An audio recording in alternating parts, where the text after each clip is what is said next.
اعوذ باللہ من الشیطان الرجیم بسم اللہ الرحمن الرحیم۔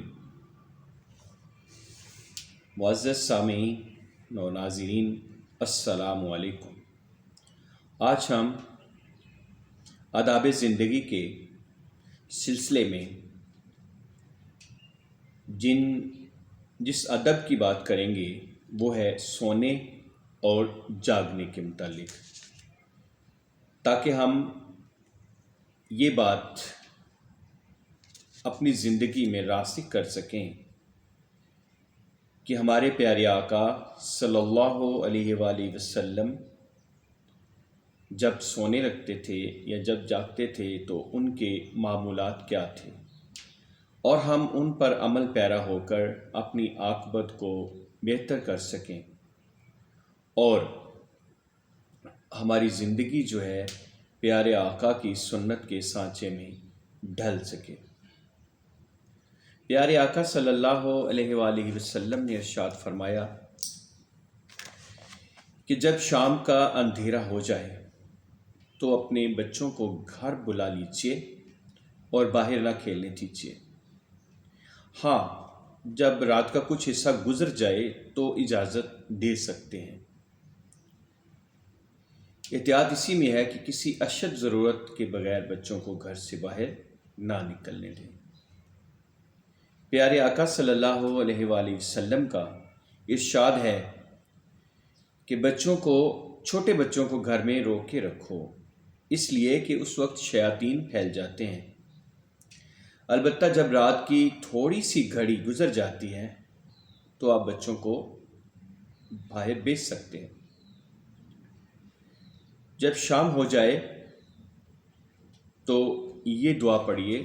صحابہ اکرام رضوان اللہ تعالی اجمعین کو حضور صلی اللہ علیہ وآلہ وسلم نے یہ دعا تلقین کی تھی۔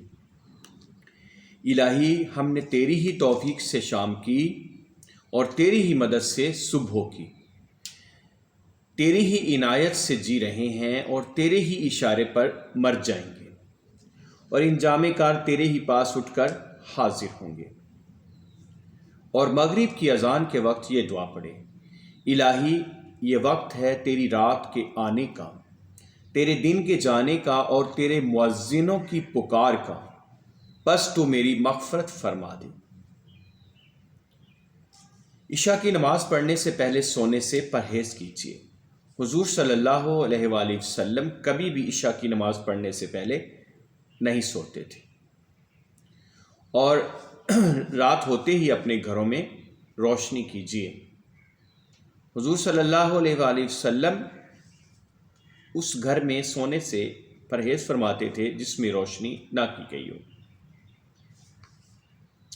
رات دیر گئے سونے کی عادت کو ختم کیجیے تاکہ آپ صبح جلدی اٹھ کر نماز تہجد اور صبح کی نماز بھی پڑھ سکیں، کیونکہ اللہ تعالیٰ نے جو دن ہے وہ کام کرنے کے لیے اور رات ہمارے آرام کے لیے پیدا فرمائی ہے۔ جیسے اللہ تعالیٰ سورۃ الفرقان میں ارشاد فرماتا ہے، اور وہی اللہ ہے جس نے رات کو تمہارے لیے پردہ پوش اور نیند کو راحت و آرام اور دن اٹھ کھڑے ہونے کو بنایا ہے۔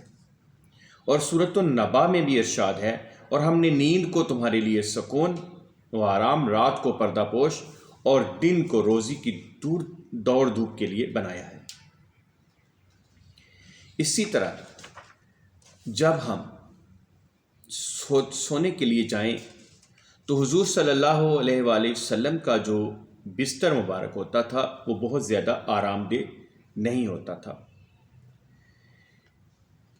تو آپ نے دیکھا، اس لیے زیادہ آرام دہ بستر استعمال نہ کیجیے، کیونکہ مومن کی جو زندگی ہے وہ آرام طلبی، سہل نگاری اور عیش پسندی نہیں ہے، بلکہ جو مومن کی زندگی ہے وہ جہاد زندگانی ہے، اور مومن کو جفا کش، سخت کوش اور محنتی ہونا چاہیے۔ حضرت عائشہ کا بیان ہے کہ نبی اکرم صلی اللہ علیہ وآلہ وسلم کا جو بستر تھا وہ چمڑے کا تھا، جس میں کھجور کی چھال بھری ہوئی تھی۔ ایک دفعہ کیا ہوا کہ حضرت حفصہ رضی اللہ تعالی عنہا نے کسی سے پوچھا کہ آپ صلی اللہ علیہ وآلہ وسلم کا بستر کیسا تھا؟ فرمایا ایک ٹاٹ تھا جس کو دوہرا کر کے ہم نبی اکرم صلی اللہ علیہ وسلم کے نیچے بچھا دیا کرتے تھے۔ ایک دن مجھے خیال آیا کہ اگر میں اس کو چوہرا کر کے بچھا دوں تو زیادہ نرم ہو جائے گا، چنانچہ میں نے اس کو چوہرا کر کے بچھا دیا۔ صبح کو آپ صلی اللہ علیہ وسلم نے دریافت فرمایا کہ رات میرے نیچے کیا چیز بچھائی گئی تھی؟ میں نے کہا وہی ٹاٹ کا بستر تھا، البتہ رات میں نے اس کو چوہرا کر کے بچھا دیا تھا کہ کچھ نرم ہو جائے۔ نبی صلی اللہ علیہ وسلم نے فرمایا اس کو دوہرا ہی رہنے دیا کرو، رات بستر کی نرمی تہجد کے لیے اٹھنے میں رکاوٹ بنتی ہے۔ نبی اکرم صلی اللہ علیہ وسلم ایک بار چٹائی پر سو رہے تھے، لیٹنے سے آپ کے جسم مبارک پر نشانات بن گئے کیونکہ وہ چٹائی کھجور کی تھی۔ تو حضرت عمر رضی اللہ تعالی عنہ آپ کے پاس تشریف لائے تو آپ کو اس حالت میں دیکھ کر رو دیے۔ تو حضور صلی اللہ علیہ وسلم نے فرمایا کہ کیا بات ہے عمر، کیوں رو رہے ہو؟ تو میں نے عرض کیا یا رسول اللہ صلی اللہ علیہ وآلہ وسلم، یہ کیسر و کسرا تو ریشم و کامخواب کے بستروں پر آرام کریں اور آپ بوریے پر، حالانکہ آپ پوری کائنات کے شہنشاہ ہیں۔ نبی کریم صلی اللہ علیہ وسلم نے ارشاد فرمایا یہ رونے کی بات نہیں ہے، ان کے لیے دنیا ہے اور ہمارے لیے آخرت ہے۔ پھر ایک دفعہ آپ نے فرمایا کہ میں عیش و آرام اور بے فکری کی زندگی کیسے گزار سکتا ہوں، جبکہ حال یہ ہے کہ اسرافیل علیہ السلام منہ میں سور لیے کان لگائے حکم بجا لانے کے لیے سر جھکائے انتظار کر رہے ہیں کہ کب سور پھونکنے کا حکم ملتا ہے۔ سونے سے پہلے وضو کا اہتمام کیجیے اور پاک اور صاف ہو کر سو جائیے۔ سوتے وقت گھر کا دروازہ بند کر لیجیے، کھانے پینے کے جو برتن ہیں وہ ڈھانک دیجیے۔ ایک بار مدینہ میں رات کے وقت کسی کے گھر میں آگ لگ گئی تو نبی اکرم صلی اللہ علیہ وآلہ وسلم نے فرمایا آگ تمہاری دشمن ہے، جب سویا کرو تو اسے بجھا دیا کرو۔ حضور نبی اکرم صلی اللہ علیہ وآلہ وسلم جب آرام فرماتے تو آپ اپنے بستر کے پاس تیل کی شیشی، کنگھا، سرمادانی، کینچی، مسواک، آئینہ اور لکڑی کی ایک چھوٹی سی سیخ جو سر وغیرہ کھجانے کے کام آتی ہے اپنے پاس رکھتے تھے، اور سوتے وقت اپنے جوتے اور کپڑے وغیرہ بھی پاس ہی رکھیے، جب سو کر اٹھیں تو تلاش نہ کرنے پڑیں اور اٹھتے ہی جوتے میں پیر نہ ڈالیے۔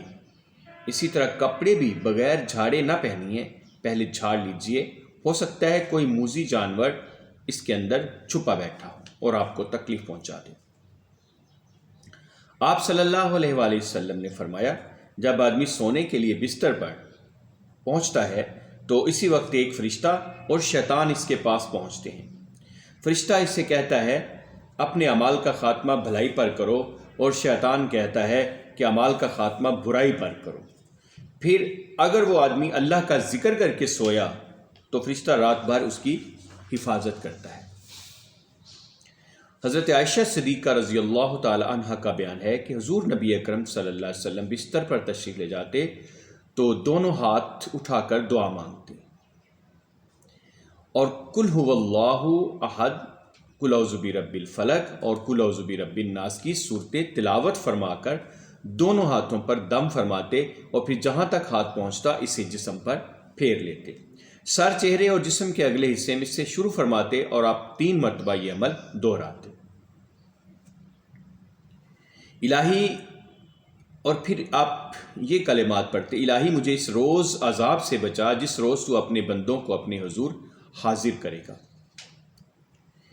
آپ نے فرمایا چت لیٹنے اور بائیں کروٹ سونے سے پرہیز کیا کریں۔ اور پھر اسی طرح حضور نبی اکرم صلی اللہ علیہ وآلہ وسلم جب سونے لگتے تو یہ دعا مانگتے، چھوٹی سی دعا ہے، اللہم بسمک اموت و احیا، الہی میں تیرے ہی نام سے موت کی آغوش میں جاتا ہوں اور تیرے ہی نام سے زندہ اٹھوں گا۔ رات کے آخری حصے میں اٹھنے کی عادت ڈالی ہے، کیونکہ یہ اللہ کے ولیوں کی بھی سنت ہے۔ اور حضور نبی اکرم صلی اللہ علیہ وسلم ہمیشہ رات کے پچھلے پہر اٹھتے تھے اور اللہ کو یاد فرماتے تھے، اور رکوع و سجود کرتے اور اللہ کے حضور روتے اور گڑ گڑاتے تھے۔ اور جب آپ بیدار ہونے لگیں تو یہ دعا مانگیں: الحمدللہ الذی احیانا بعد ما اماتنا والیہ النشور۔ شکر اور تعریف اللہ ہی کے لیے ہے جس نے ہمیں مردہ کر دینے کے بعد زندگی سے نوازا اور اسی کے حضور اٹھ کر جانا ہے۔ جب کوئی اچھا خواب دیکھیں تو اللہ کا شکر ادا کریں اور اپنے حق میں اللہ کی بشارت سمجھیں، اور جب کوئی اللہ نہ کرے کوئی ناپسندیدہ یا ڈراؤنا خواب دیکھیں تو ہرگز کسی سے بیان نہ کریں اور اس خواب کی برائی سے اللہ کی پناہ مانگیں۔ اور حضور نبی اکرم صلی اللہ علیہ وسلم نے فرمایا کہ جب کوئی برا خواب دیکھے تو کسی کو بتائے نہیں، اور جاگتے ہی اعوذ باللہ من الشیطان الرجیم پڑھے، اور پڑھ کر تین دفعہ بائیں جانب تھوک دے اور کروٹ بدل لے تو وہ خواب جو برا شر ہے اس سے بچا رہے گا۔ اور اپنے پاس سے کبھی بھی خواب گھڑ کر نہ سنائے۔ حضور صلی اللہ علیہ وسلم نے فرمایا یہ بہت بڑا گناہ ہے، اس کو یہ سزا دی جائے گی کہ جو کے 2 دانوں میں گرہ لگائے، اور وہ ایسا کبھی بھی نہیں کر سکے گا۔ اور نبی اکرم صلی اللہ علیہ وآلہ وسلم فجر کی نماز کے بعد پالتی مار کر بیٹھ جاتے اور لوگوں سے فرماتے جس نے جو خواب دیکھا ہو بیان کرے، اور خواب سننے سے پہلے یہ الفاظ فرماتے: اس خواب کی بھلائی تمہیں نصیب ہو اور اس کی برائی سے تم محفوظ رہو، ہمارے حق میں خیر اور ہمارے دشمنوں کے لیے وبال ہو، اور حمد و شکر اللہ ہی کے لیے ہے جو تمام عالموں کا رب ہے۔ کبھی خواب میں ڈر جائیں یا کبھی پریشان کن خواب دیکھ کر پریشان ہو جائیں تو خوف اور پریشانی دور کرنے کے لیے یہ دعا پڑھیے، اور اپنے ہوشیار بچوں کو بھی یہ دعا یاد کرائیے۔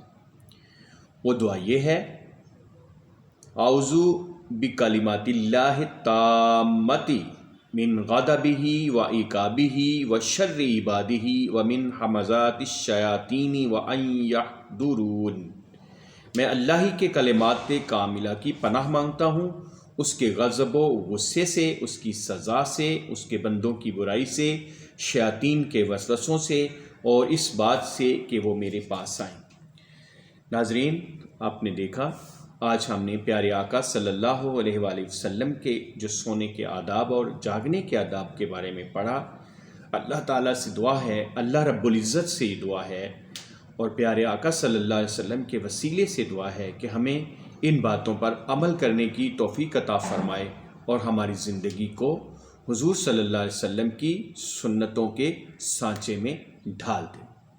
وآخر دعوانا ان الحمدللہ رب العالمین۔ سامعین، آپ سے گزارش ہے کہ یہ جو اچھی باتیں ہیں یہ آپ سنتے ہیں، اس چینل کو سبسکرائب بھی کریں تاکہ ہم اس کام کو مزید جاری رکھ سکیں، اور اس چیز کو شیئر بھی کریں اپنے واٹس ایپ پہ، اپنے دوسرے اکاؤنٹس پر، تاکہ یہ اچھی بات جو ہے سب تک پہنچ سکے۔ صدق اللہ العظیم۔